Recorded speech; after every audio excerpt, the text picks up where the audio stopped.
Hello, it's Monica from Crafting with Quilling Lady and welcome back to my channel for another personalized card. In today's video, I'm going to show you step by step how to create a wedding Z-fold card with no cutting dice. If you'd like to know how to create it, I'm going to show you step by step. I'm going to use Summer Morning Collection from AltairArt. It is a Polish brand and the quality of the design paper is simply amazing. You can use it for a variety of projects including box making, mixed media and also card making. So I thought this collection would be perfect to create my wedding card. As you can see, all those pinks and florals are simply gorgeous. If you'd like to get this collection, I left the link in the description down below. Have you ever heard about AltairArt, the Polish brand? If you haven't heard, they also have some digital design papers which are simply gorgeous, so you can check them out as well. To create my project today, I decided to create a Z-fold card because I haven't created it in a long time. I really wanted to challenge myself not to use any cutting dice. Here I've got my trimmer and I'm going to use 14.5 centimeters by 29 centimeters wide card. And I'm going to score it exactly in half, which is 14.5 centimeter. As you can see, I've got that scoring tool on my trimmer. Now it is time to fold and burnish that score line. You can also use the scoring tool to make your job easier, or you can use your fingers and that will be perfectly fine. So our base is nearly done. All we have to do is to cut the excess of it, which will be 7 centimeters. If you'd like to get measurements for Z-fold cards, I also created one for a challenge and I will leave the link to Buy Me a Coffee website where you can get my measurements for free for a different Z-fold card. So now I'm going to cut the excess, which is 7 centimeters here. And when this is ready, then you have to decide how to decorate your card. For today's wedding card, I really wanted to have a bold color to create the frame. That's why I've got that very dark red. Now I'm going to use my one and only liquid glue, magic glue. And this square here measures 14 by 14 centimeters. However, if you'd like different measurements, you can always adjust them to fit your project. But as I told you, if you'd like to get different measurements, I left the link to my free PDF on Buy Me a Coffee website.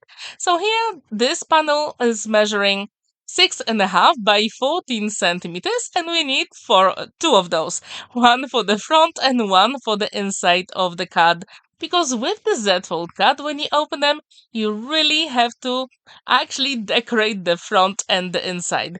Now it is time to choose some of the beautiful design papers from that collection. However, I'm pretty sure you do have amazing collections in your stash which you can use to decorate your own Z-fold cards. So here I've got a square measuring 13.5 by 13.5 centimeters. So this way I'm going to have very nice border around, and I actually really like that contrast here. Do you like it as well? Please let me know in the comments down below. And I also wonder, how often do you create wedding cards? Do you go with a theme or special flowers, or do you use a fancy fold to create them? Please let me know in the comments down below what is your trick. So as you can see, those elements work so well together, and I have to admit that this collection, it is so pretty. If you'd like to check AltairArt, they also have some digital design papers as well, which you can get literally anywhere in the world. So now the inside is ready. Now we have to decorate the front as well.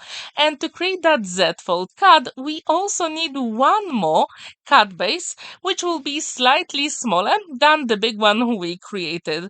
And for this one, I think I use 7 by 14 centimeters, and I'm going to score it exactly in half. You can use your trimmer or scoring board, and that will be perfectly fine. The choice is absolutely yours. And as I told you, you can also change the measurements to fit your project. So when this is ready, then we have to decorate it. and that will be the space to write your message inside, which is super cool, right? You can also write a longer message on the back of this project, and that will be perfectly fine. So as you can see, I created those two squares to create the same border as I've got inside of the card. And I really like that technique because this way all your elements will match beautifully. Do you like creating personalized cards? If you do, what was the last time you created a personalized project? And what did you use to make it very special? Like, did you use very special colors, flowers, animals the person likes? Please let me know in the comments down below.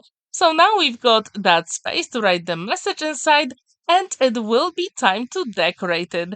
Using Canva, I created the names of the recipients and also a date of the wedding inside of the heart. And I'm going to embellish the front card using a little bit of double-sided foam adhesive, and I'm going to use my scissors to cut them into smaller pieces. And I think that is the way to go.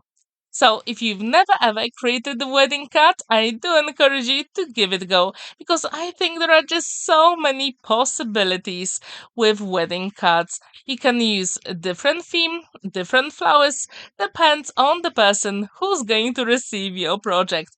Have you ever created a Z-fold card? If you haven't, I do encourage you to give it a go because it is such a special fancy fold for weddings, anniversaries, and birthdays.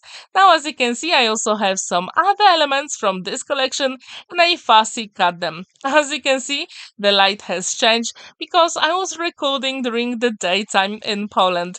And to be honest, the weather was very fussy. So that's why I've got the change light. So I'm really sorry for that. Now I'm going to do a dry run to see how all the elements work together on this card. And to be honest, that is the best way if you want to make sure all the elements will match and they will be exactly where you want them. And it's always a good idea to add some double-sided foam adhesive as well.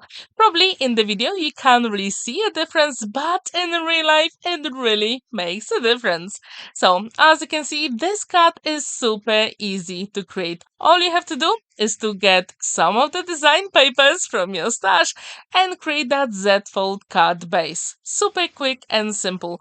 And I'm pretty sure you do have some stunning elements to decorate your projects as well. So what do you think about the color combo for today's card?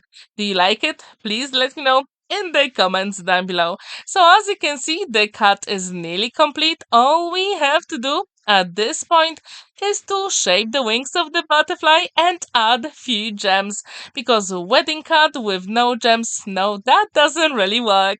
So here you've got all the gems in the corners, the bigger and smaller, and the project is complete. So what do you think about this Z-fold wedding card? Would you like to give it a go? I really hope you will. Thank you so much for watching, for spending that time with me.